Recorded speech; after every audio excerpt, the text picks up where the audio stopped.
All right. Am I on, James? Okay. Hey, guys. Hello. Hello. What'd you say? Hello, what? Pastor Ben. Oh, Pastor Ben. That's cute.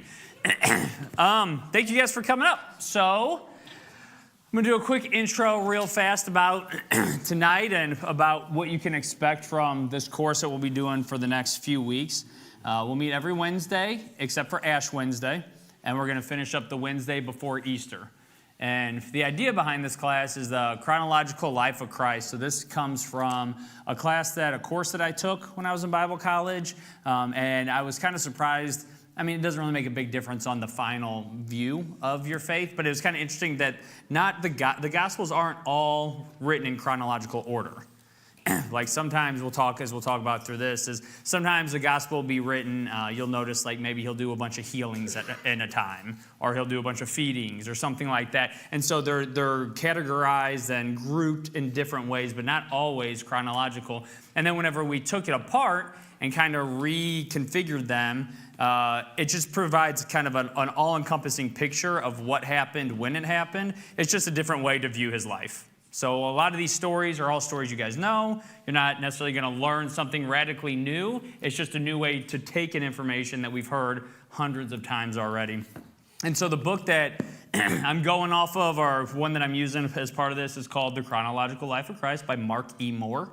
So if anybody's interested in that book, they are still on Amazon. I mean, it's pretty much a textbook, so it's not a lot of pictures. But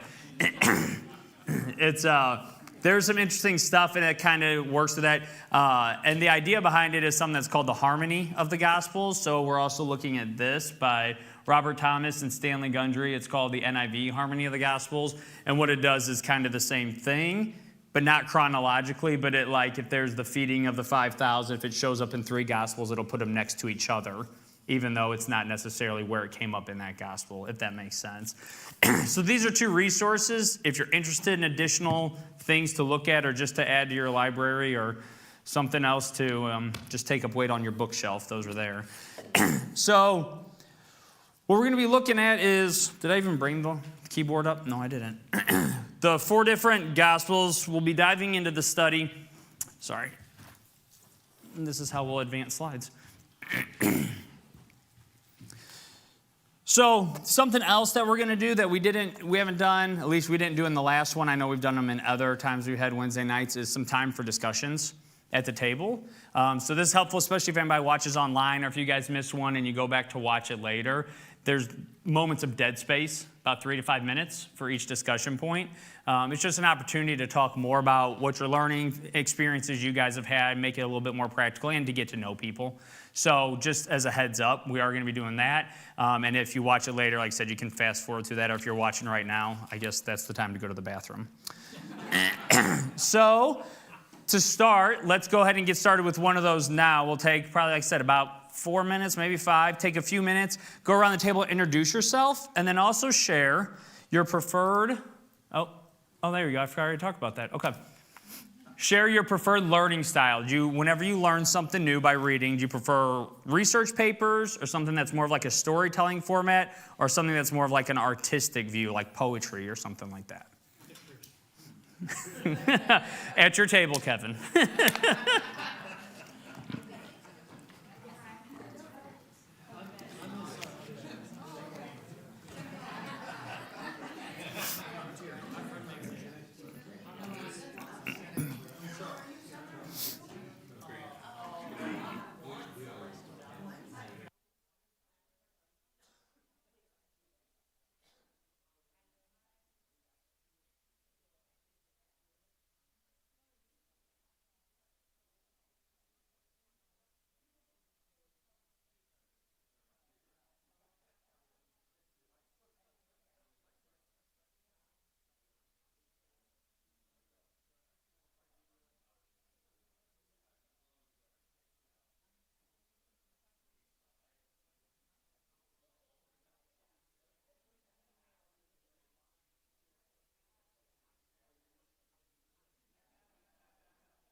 All right.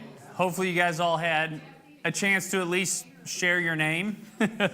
I know some of you guys were wrapping up. Other people will have more time to discuss, like I said, in a little bit. So for tonight, the way we're going to get started, first we're going to do kind of an overview. And there's a reason I asked this question about preferred learning style. As we go over the 4 Gospels, I'm just going to do a highlight real quick on the 4 different Gospels. Some things they're about, the audience they were written to, time period we think that they were written. And you'll notice what we'll talk about also is that they're kind of shared in one of these 3 ways, which is why I was curious which way you prefer to learn. It'll help you figure out which Gospel might be easiest for you to read as well. So we'll start with Matthew. I don't know if you can read those. We were trying to figure out how small the font would be. That's too small? Okay. They get bigger after the 4 Gospels. But when we look at Matthew, Matthew was an apostle. So the top part just says apostle, despised tax collector. Maybe you guys know this story already. But the point of this is that he was one of the original 12 disciples that followed Christ. So the author of this gospel experienced these things firsthand. And that's why it's important to know that.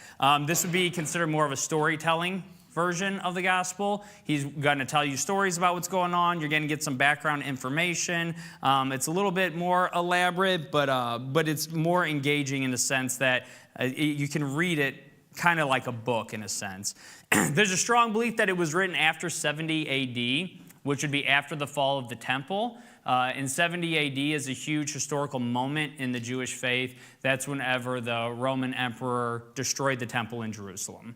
And so the fact that this was written after 70 A.D. gives us a sense of maybe also why it was written. One of the reasons why it was written, that the audience would have been Jewish Christians. So they would have experienced this fall of the temple. And whenever we say Jewish Christians, that sounds kind of an oxymoron to us today. After Christ's death and for several decades afterwards, Christianity was actually kind of like almost a denomination within Judaism. So it wasn't its own religion for quite a while. In fact, Christianity never sought to become its own religion. It sought to reform Judaism. And the reason it became its own religion was because Judaism, the religious leaders, rejected it. So this is important because they're going through this grief, this identity, this loss of an idea that God would one day return to this building. And so he writes this reminding them of who Christ was, what he did. And it focuses on our themes of Matthew is Jesus as the Messiah. The kingdom of heaven is really a big story in Matthew. It's a recurring theme, talking about the kingdom of heaven both being in the future and in the now, and the way that the kingdom of heaven is at hand. It talks about discipleship. We have fulfillment of the Old Testament, and radically we have the inclusion of the Gentiles. So fulfillment of the Old Testament is also something that's important to Jewish Christians as they're experiencing this devastation of the temple fall, in as much as it reminds them that there is still a link to this new faith, to their old faith. And then the inclusion of the Gentiles, like I said, is something that's kind of a radical idea that Jesus didn't just come, God's not just favoring the Israelite people anymore, but that it also includes those who are not of a Hebrew descent. Mark, likewise, we're going to kind of go, like I said, kind of hitting the same point. So Mark is not an apostle. So Mark is not telling this from having experienced it himself. There's some ideas that he may have had. He was definitely around at the time, probably younger than the other disciples. He's somewhat maybe mentioned, they think, in a couple different parts in some of the Gospels, but the important thing is he didn't travel with Christ as one of the 12, right? And so you have that he was a student of Peter, who was one of the 12. And so a lot of people kind of sometimes will say Mark is almost a pseudo-gospel of Peter. It's this idea that a lot of his information comes at sitting at the feet of Peter, who was one of the 12 disciples, and one of the prominent ones of the 12 disciples. Now, Mark is written in about 65 A.D., so before the temple. And biblical scholars believe that Mark is the first gospel written, and that one of the reasons that Mark, Matthew, and Luke have so much in common is that Matthew and Luke possibly used Mark's gospel to write theirs, so that he's one of the sources of the other Gospels. Not so much in a plagiarizing fashion, but in a going through memory and going, oh, I remember that, and then writing, oh, I remember when he did that at that time, and I have a little bit more information to add, which is also one of the reasons why we think Mark is one of the shortest Gospels.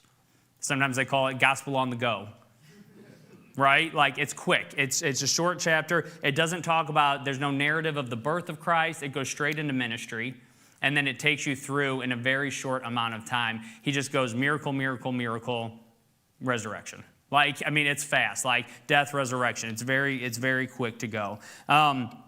He was present at the time.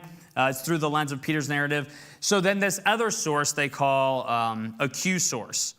So what the Q source is, it's something you guys might hear if you get into biblical studies. They think that the Q source is a second source with Mark that explains why Matthew and Luke have some similar stories that you don't find in Mark. So it's just a theory that's out there. It's actually, the Q stands for Quell, which is a German word that just means source. And they think that it might be a second thing that's used. And again, a reason that that's important is because we think that that might have been something used in the other writing of the writing of the other synoptic gospels. And the synoptic gospels are Matthew, Mark, and Luke because they're so similar. So along with the Q source and Mark, we think that that's how they got that. Now the audience for this would have been the Christian church in Rome, who were mainly Gentiles. So you're not going to see a lot of reference to Old Testament. You're not going to see a lot of connections around that. It's more facing like going forward, you guys have accepted Christ, and so we need to focus on that. So it focuses on Jesus as the revealed Messiah, the person of Christ, the death of Jesus, Christian discipleship, and the coming of God's kingdom.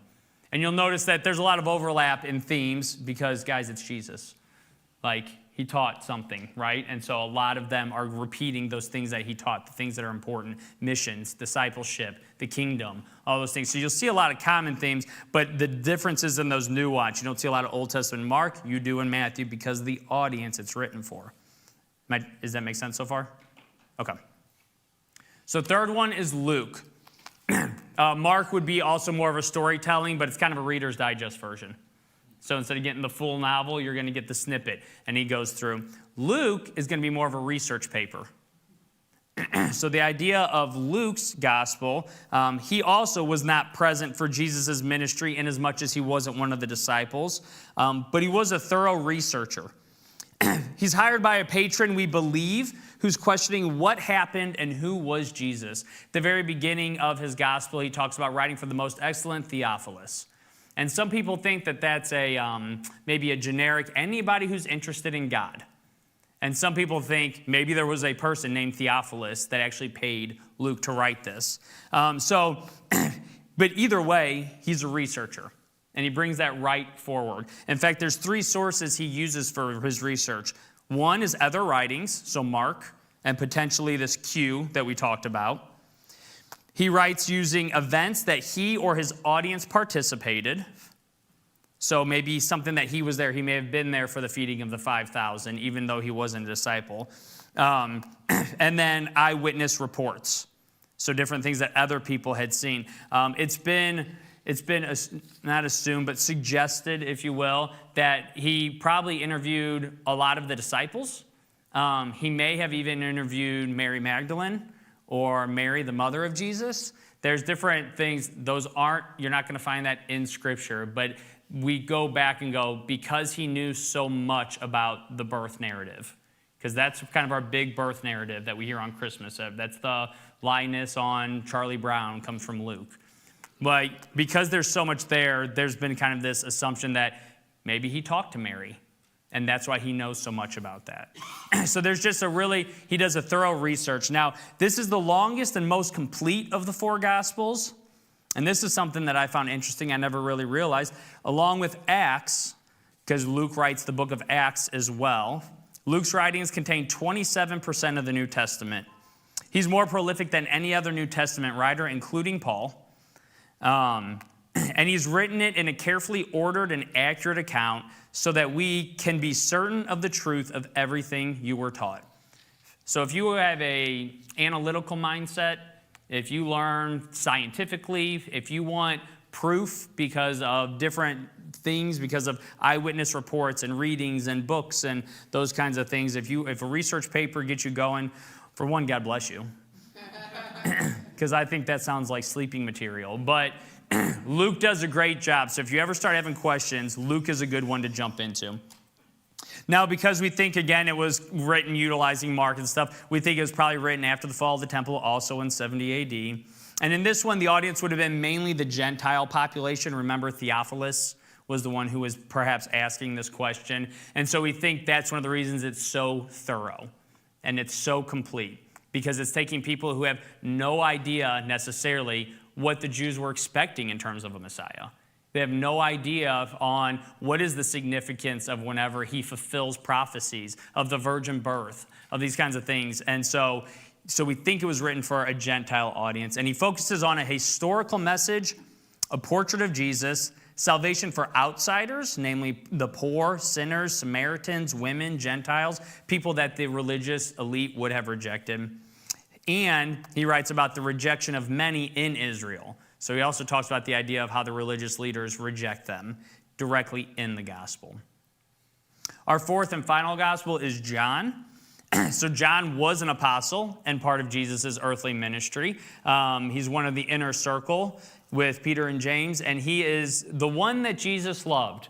And the reason you say this is because in the book of John, John talks about the one that Jesus loved, and he's talking about himself. I'm the child that my mom loved, by the way. My sister won't watch this, so I'm not worried. Now, most scholars believe that John completed his writing, his gospel, in 90 A.D., so by far the latest gospel written. And at that time, I started doing the math. I was like, so how old was he when he started following Jesus? So he probably was around 80 years old whenever he wrote this, is what we're thinking. Now, John writes in a very poetic fashion. If you guys ever have started, in the beginning was the Word, and the Word was with God, and the Word was God. Okay, what? Like, it's very confusing if you don't have an artistic mindset. If you are an artistic person, if you like music and painting and those kinds of things, John might be right up your alley. It's very different than the other Gospels, which is why it's not one of the synoptic Gospels. So what's really unique about John is, have you guys, if you're reading the Daily Walk, if you're not, if you've read any of the Bible, you notice there's a lot of repetition. Like, it's almost like they tell the story one way and then tell it the other way almost immediately afterwards. And so you kind of start to feel that by the time you're done reading Luke, because now you've read Matthew, Mark, and Luke, and there's some similar stories and a little bit of nuance difference. John's a completely different story. There's stories in John that doesn't show up in the other three. There's stories in the other three that John doesn't even mention. So it definitely gives us a different perspective on the person of Christ and kind of what that ministry looked like. The audience for John was most likely Jewish Christians again, but the ones dispersed throughout Mediterranean. So kind of all around the world at that point of where they were is where you're seeing that. So all the way from Rome over to Judea and such, maybe even up into Africa. And this one focuses on Revelation, which isn't surprising because John also writes the book of Revelation. Redemption, worship, Jesus and the Holy Spirit, the mission of the church, and end times. So you can see how we get 4 different gospels all centered around the same topic, the same idea, but written from different perspectives to different audiences and different understandings, which is why if you try to read all 4, you get a really good picture of Jesus, but doing a chronological study of his life, marrying the 4 together, helps us kind of say, okay, how did these gospel writers reflect what happened in this moment across all the gospels? And then where did Jesus go after that? And then where did he go after that? Instead of trying to configure it in our own minds, which you'll see whenever we get back together after this next break for discussion. The first time we notice that there's a part that's kind of out of order whenever we look at it. Not majorly, but kind of. So go ahead in this discussion question for about 4 or 5 minutes. Talk about if you've read all 4 Gospels, or if you've not, that's fine too. But if you did, which one's your favorite to revisit and why? Or if you haven't, which one might you try now knowing kind of how they're written?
Let's start coming back together. This is the dangerous part about letting people talk in the middle. Then you have to stop them. I'm really sorry, guys.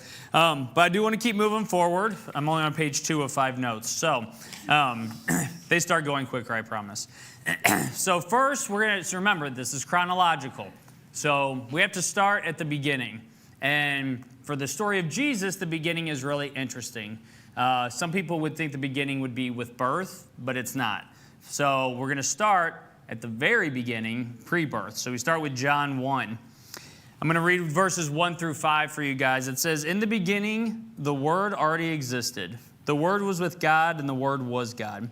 He existed in the beginning with God. God created everything through him, and nothing was created except through him. The Word gave life to everything that was created, and his life brought light to everyone.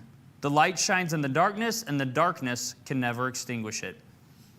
So for anyone who's artistic, does anybody want to translate that? For all of us Luke people who are like, what did we just read? So it's important, and you guys already know a lot of these things. You know that the Word is Jesus. And so what we find out through this pre-birth stuff is John 1 is important on a lot of levels.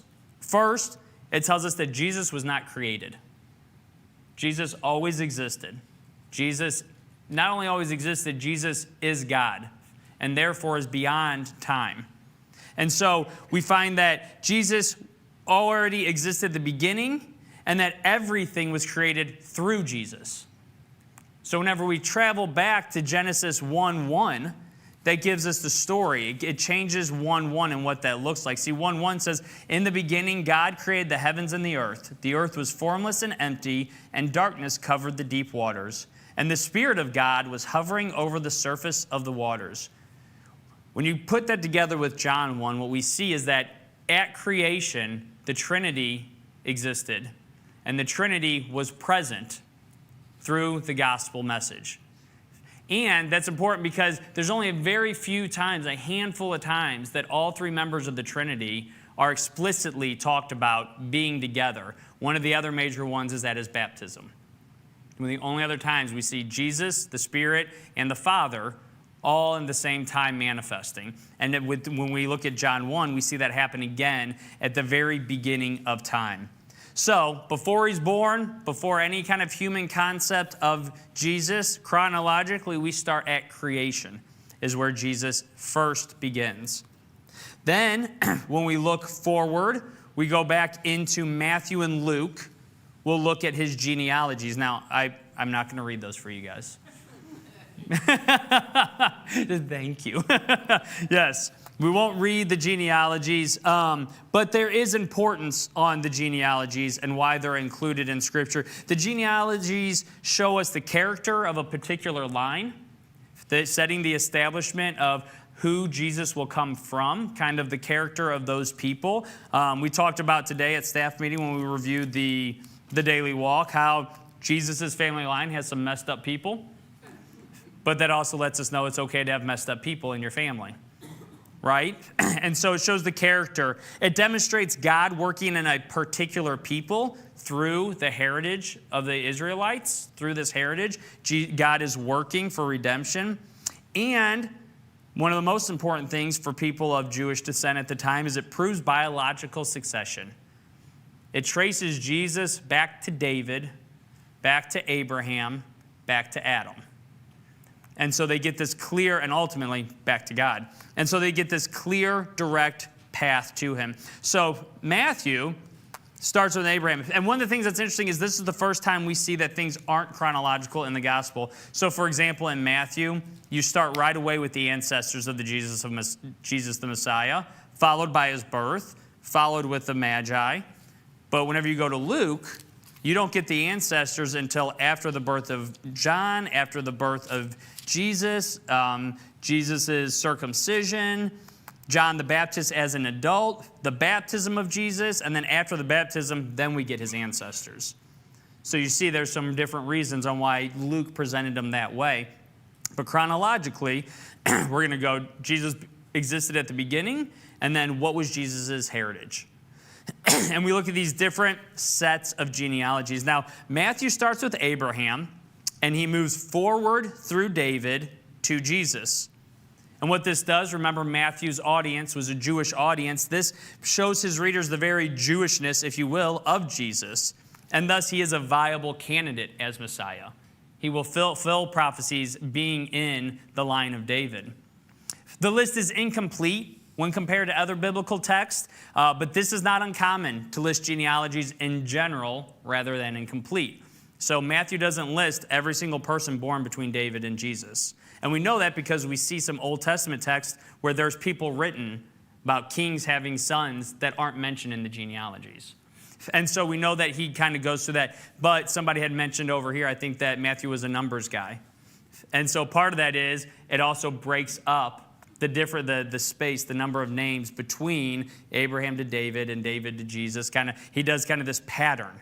He creates a mathematical pattern of having the same number of people. So even though they weren't all included, it gives us some of the major characters and skips some, for lack of a better word, an irrelevant character. Maybe somebody that didn't necessarily have a relevance in the story. Now, Matthew, interestingly, also something we talked about at staff meeting today, Matthew chose to include women in the lineage, which was uncommon.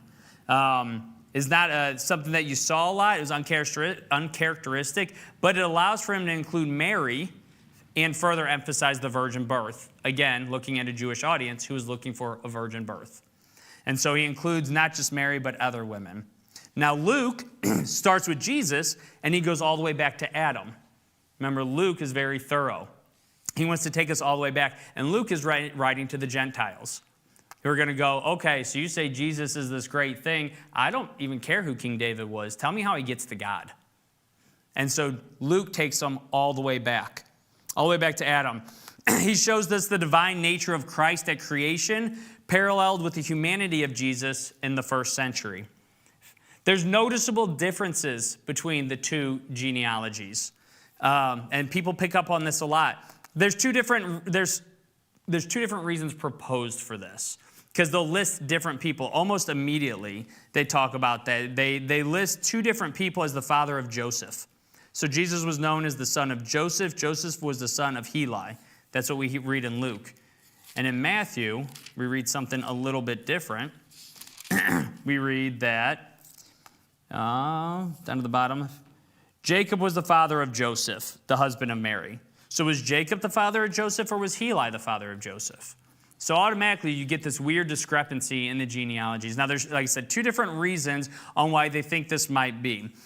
Matthew looks like he focuses on Joseph's biological father, and Luke may have focused on Joseph's legal father. So the way this works is, if a man did not have a child, the brother was to foster a child for him. Yet the child would remain the heir to the deceased man. Does that make sense? So two brothers, the older son dies, the younger son marries the wife and has a child, but that child is still considered an heir, a legal heir to the older son. So if this were the case, then Joseph's biological dad was the brother of a man who died childless, yet Joseph was still the heir. So that's why we might have two different ones. So if the biological father of Joseph is Heli, then maybe his legal father is whatever the other name I've read was. Jacob. Another Jacob and Joseph. Now I'll never forget it. That's one example. Another one that a lot of people talk about, and if you ask a lot of pastors, this is kind of the go-to reason, and one of the reasons that they more tend to believe this one is they think that Luke follows Mary's family and Matthew follows Joseph's family. So whenever they say that, if I say Luke said that Heli was Joseph's dad, that meant that Heli was Joseph's father-in-law, was really Mary's dad. Does that make sense? So they're saying that Heli was Mary's dad, and they're just saying was the father of Joseph because he only grabbed men. Yes? So why do we say that the parents of Mary are Anne and son Joachim? I don't know. Okay. So that could be part of the skipping lineage. It could be, there's a lot of different reasons. But what we're getting to here is that if it follows that way, because Luke did include women in his genealogy, then Mary won't be included, and Joseph is considered the son of Mary's dad. Whereas Matthew follows Joseph's family. Now, because Luke did not include sometimes in-laws, not biological fathers, this theory allows for Jesus to both claim legal and biological claim to David, and is generally the accepted understanding for the differences. All of that to say, what we glean, regardless of why Matthew and Luke chose different genealogies to list, we do learn that God cares about people individually and by name. He doesn't forget the people of the past or their significance into this story of redemption. God can use even broken people to bring about his divine plan. The people who are listed in these genealogies weren't necessarily the most savory of individual characters. You have prostitutes, you have people who were not treated well, you have different kinds of characters involved in this line. And so what we find is that God can use even broken people. And that Jesus was humanly Mary's son, legally Joseph's son, but fundamentally God's son. And so we go through the genealogies to say God cares about us individually. He has a purpose for us. We're all part of this redemption story. Nothing can keep us out, and that Jesus is the Son of God. So, here's your discussion questions on this. Is there anyone interesting in your family genealogy? Hopefully not as interesting as the ones we found about today. But also, how many sets of grandparents can you go back in your family?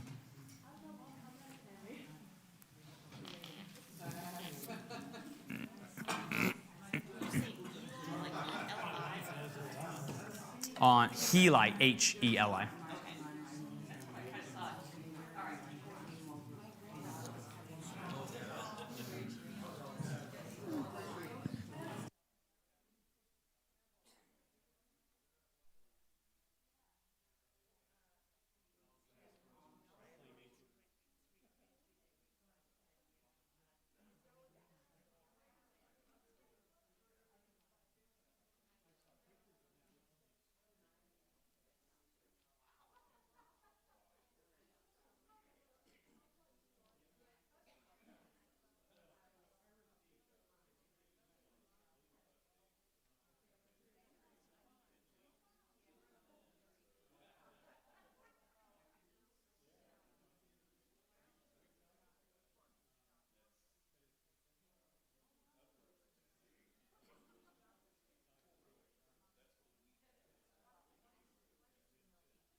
No, my dad goes to the ancestry. He actually goes in every, asking the church online photos when they have birth book stuff. So he actually went to and then spent days looking into different births.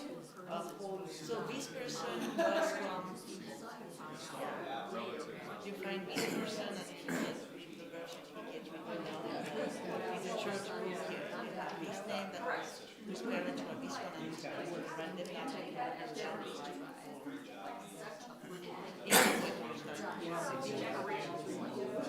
I don't know, we need to recall the child. In 14 and a half.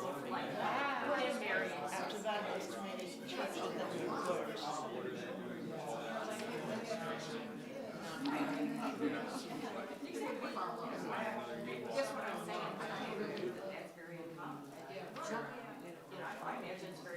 Yeah, I can see it for the dogs.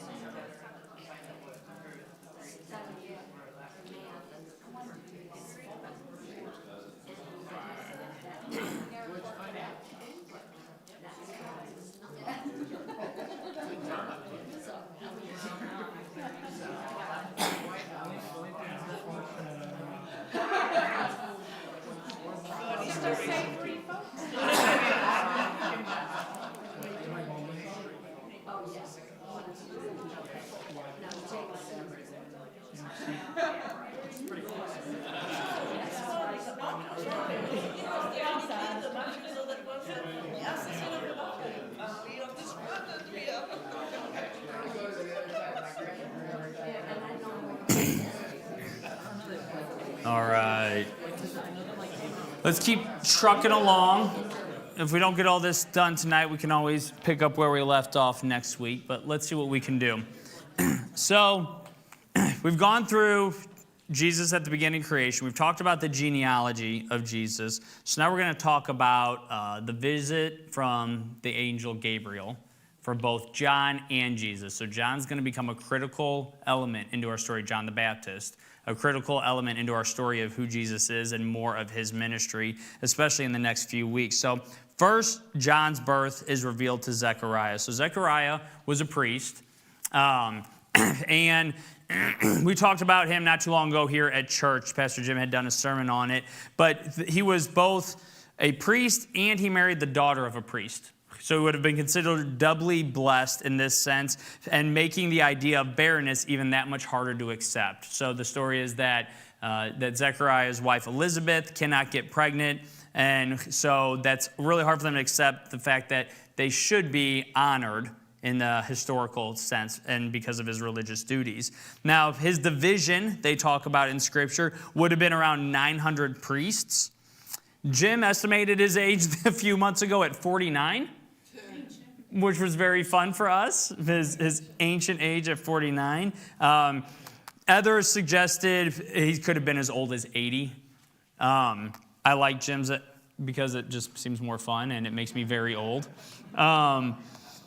But regardless, he is advanced in years and they've not been able to have a child. Now, the lot's falling on him to burn the incense. That's part of this story, is that they cast lots as the priest.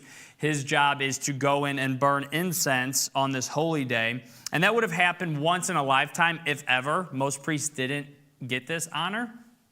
And then what Zechariah would have done in that time is he would have had two other friends or family members that he chose would go into the temple with him. And so lighting the incense was part of the tradition, was part of this ceremony. And it was the most sacred part because the incense is what brought the prayers up to God.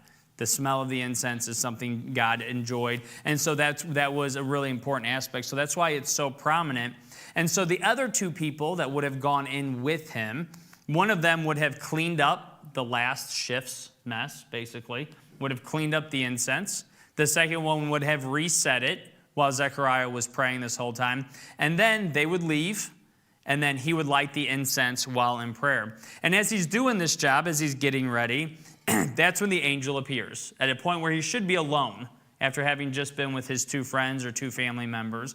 And he should have been alone, and Gabriel appears and startles him. He not only declares that Zechariah is going to have a son, but he also tells him to name him John, which means the Lord is gracious, and that he's to dedicate John as a Nazirite. And a Nazirite is a sect within Judaism that has very specific rules. It doesn't mean necessarily that they were from Nazareth, but as a Nazirite. He is also foretold that the angel foretells that John will prepare people to accept the Lord by the power and spirit of Elijah. Now, this is the part that gets a little bit Old Testament fulfilling, and if he's going to be Elijah, why not just name him Elijah? Like, why make it confusing? But we do find in Malachi 4:5-6 this idea that Elijah will return as a forerunner to the Lord. So I'll read that real fast. It says, "Look, I am sending you the prophet Elijah before the great and dreadful day of the Lord arrives. His preaching will turn the hearts of fathers to their children and the hearts of children to their fathers." And so we know that John's going to do that later, and we'll talk about his ministry here in a few weeks. But for now, Gabriel tells Zechariah he will come in the power of Elijah. He's going to be the forerunner for the Messiah, and that's John's role. When Zechariah asks for a sign, as I think many of us would, when you think that something unbelievable is going to happen, the Bible's full of stories of people asking for signs. When Zechariah asks for a sign, we find that he's given almost a punishment where he's not able to speak. They think that might be because when other people ask for signs, it's whenever they are praying with God, when they're getting direction from God, when they think they're hearing from God, whereas Zechariah asks an angel who's directly in front of him telling him what's going to happen. And Zechariah's like, are you sure? I think I'm going to need a sign to say that that's really what's going to happen. And so he gives him a sign. He says, okay, you won't be allowed to speak. Now Zechariah comes out of the temple looking visibly shaken and unable to speak. He goes home to Elizabeth and she becomes pregnant. And then they go into hiding for about 5 months. And they say, it's not hiding, it's just he's done with his priestly duties. They're not out and about. It just says that they kind of seclude themselves for 5 months. And part of the idea behind this is most likely waiting until she's showing. Because it's really tricky to tell people, she's pregnant because an angel told me she would be. And it's another thing to say, see, she's pregnant. Look how miraculous this is. We should be beyond childbearing years. Jesus' birth, likewise, is revealed to Mary also by Gabriel 6 months into Elizabeth's pregnancy. There's another angel visit, and she's most likely excited as a young lady at this point in her life because she's engaged to be married. Everything's working normal to plan. She has a good husband. She's not expecting anything difficult. And then Gabriel visits, and it all changes. Unlike Zechariah, she doesn't doubt that God will deliver on the promise, but she is curious just exactly how, as a virgin, will she be able to conceive and give birth to a child and the Son of God. Gabriel explains to her it'll be through the power of the Holy Spirit and also tells her that her relative Elizabeth is also become pregnant. So Mary's response is different. Mary doesn't doubt that this will happen. She just wants more information. She responds obediently.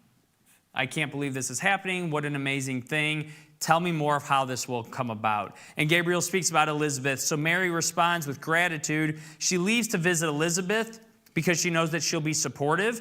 I mean, we all want somebody who's gone through what we've gone through, right? And who closer in this point in time than her own relative who's experienced a visit from an angel, well, her husband did, and this miraculous pregnancy. So she goes to visit with her. She'll be supportive, and most importantly, she's going to believe her story. She doesn't want to be surrounded by people who are questioning. So when she arrives, this is what's really cool. When she arrives, the unborn John inside of Elizabeth starts flipping for joy, is what we're told. Joy in Elizabeth's room. I don't know how much joy that caused Elizabeth. But John was pretty excited. But what's really cool about this is it signifies that even before Mary has revealed the news to Elizabeth, that John already knew. And what's cool about this is Elizabeth gets the clue instantly. She proclaims the divinity of Christ long before the first disciples even called. And so we see that Elizabeth is the first one to recognize the miracle that's occurring and that the Messiah is literally at hand. And so that's just a really neat aspect of the pre-birth narratives of what's going on here, John and Jesus, and then they have this closeness going into the beginning and the launching of ministry. So I want you guys to share, how much time do we have, 10 minutes? 8 minutes? Okay. I like this question better, so take about 2 minutes. No, don't. We'll just move on. You guys can talk afterwards if you want to go over these. But this one, share a time in your life where you received unexpected news and how did you process that? And then I have another question at the end, but we can come back to them. All right, so John the Baptist, this is the birth of John. The whole community comes out to celebrate. So John's born. Again, remember, we're doing this chronologically. John's born to Elizabeth, obviously, and they assume that he'd be named after his father. So whenever he's first presented for circumcision, and it's a big party in the Jewish tradition. I wouldn't want to celebrate, but okay. It's a big party.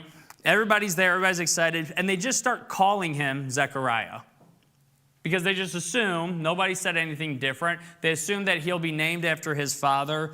There's some tradition there within the priest lineage and things. But Elizabeth stops him immediately. Elizabeth says that Zechariah had already, we know that Zechariah had told her that Gabriel said the baby was to be called John. And so Elizabeth says that's not his name. His name is John. The friends are confused. Well, what? You say it's John, but we think it's probably Zechariah, and Zechariah is not saying anything at all. So let's ask him. Right? So they go to Zechariah to clarify, and then he gets out a tablet, some kind of writing utensil or whatever, and says that the baby is to be called John. And then he's able to speak again. And I thought this was really cool, and this could be a sermon in and of itself, but I thought this was really cool because I thought of how many times I know something's coming, which is kind of the next question I have for you guys. I know something's coming, but I just don't believe it until the very end. Right? There used to always be, if there were rumors about layoffs, you don't talk about them until somebody's laid off. Right? That's a negative one. If you know something positive's coming, you don't want to jinx it, so you don't say anything until the very end. For me, whenever I read this, it was the angel who had taken away his speech, God who had taken away his speech, wasn't ready to say that Zechariah was fully in until Zechariah finished the command to call him John. And so it wasn't until that last act of obedience happens from Zechariah, not 2 before, not 3 before, till that last act of obedience that says the boy's name is John, that he's able to talk. Exactly as it was written. Right. Right. So some say after he's born, remembering that his parents are older, regardless of what age we think they are. This is all circumstantial. We don't know that this is true. It just kind of lines up with some things we know about John as an adult. They think that possibly after his parents died, he was kind of accepted in the Qumran society, the community, the Qumran. Those are the people who are famous for the Dead Sea Scrolls. And would kind of explain, they lived in the wilderness. They were an ascetic group, kind of eclectic, if you will. And so it kind of lines up with some of the things we know about John when he's older, when he makes his first public appearance, whenever he's closer to 30 or 27 or whatever age we think that they were at that point. Nothing's really recorded about his childhood. We're simply told that he grows strong in the spirit and that he lived in the desert until that public ministry began. So don't put a lot of stock into the fact that maybe he was with that group. It just kind of fills some gaps if we're looking for some gaps to be filled. But we don't know much about him until he's an adult. So the last question is, have you ever been told a plan, even though you saw everything lining up, you refused to believe until the last possible second, which we already talked about. I'm going to wrap up here for us in just a second instead of taking a break for that. But that's where we're going to stop. So historically, chronologically, we got to John's birth. We are going to talk more about John's adulthood, but kind of into a little bit of his childhood, that doesn't exist. And then next week, we're going to pick up with the birth of Jesus. No? I don't know what we pick up with. Is there more pre-birth stuff? Early years, yes. So we'll talk about the birth of Jesus. We'll talk about the visit from the Magi. We'll talk about the time in the temple whenever he's a child. We'll talk about them going to Egypt whenever he's still a baby. So we'll talk about some of the early stuff before his ministry. And then we'll end up jumping into probably finishing that on the 28th and talking about ministry of John the Baptist. And then we're going to really jump into Jesus' ministry starting in February. So I hope this was informative. I hope you guys learn something or at least get the concept of the class. I think it's going to be really cool to talk about Jesus from the beginning and then finish with the resurrection and ascension the week before Easter. Just seemed like that'd be kind of cool time for that. Before we go out, I'm going to, if you want homework, I put read the Gospel of Mark. It's the short one. It's the one that goes really fast. I just think it might be interesting so that way as we start talking about more stories, I won't have homework every week, but as we talk more about the stories, you might be like, oh, I remember that. And because we think it was a source material, it becomes kind of interesting to read that one first. So, all right, if you guys pray with me, and then we'll jump out of here. Father God, we're excited about what you are doing here in our lives. We're excited about the things that are coming to fruition in the now and the here. But we're also excited to learn more about the person of Christ, about how he lived on this earth, about the things that he taught, the things that he did. And God, even though these are stories we've heard a bunch of times, they never get old. And we're so proud and so happy and so just elated to be just a small part of your plan. So thank you for being here with us. Thank you for bringing the Spirit to this room. Thank you for the things that we're going to learn in this group. Thank you for the new friends that hopefully we made tonight. And I pray for everyone's safety as they leave here this evening, that they get home well and stay healthy, because we know illness is going around, and that we're able to gather again next week and look at the next steps that Jesus took. In Jesus' name, amen.